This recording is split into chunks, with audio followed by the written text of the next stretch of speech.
So we've got to start somewhere. What would philosophers say to us now? Let's start with David Hume. And I'm going to start at a strange place at the end of the treatise, his book he writes when he's 28. By the end of the book, it's absolutely clear that he declared that the thought, that the self, is not necessary for thought. On the contrary, the self is the final thing idea you generate. After thinking has already burned in your mind endless trackways.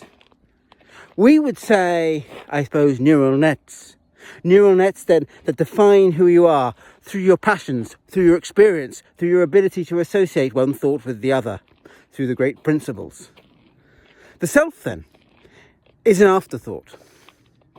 Why does this matter?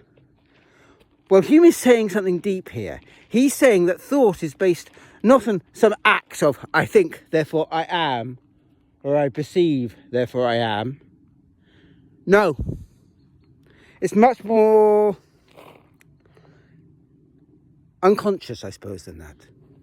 These trackways, these networks are just laid down in my brain by my habits. But they don't have to be laid down through my brain. There is absolutely nothing in Hume that says the trackways are only in me. The networks could spread beyond me, if only I was clever enough to do it. Using Hume then, it is absolutely straightforward to understand the internet as some sort of neural net into which we are all caught, into which brains increasingly emerge.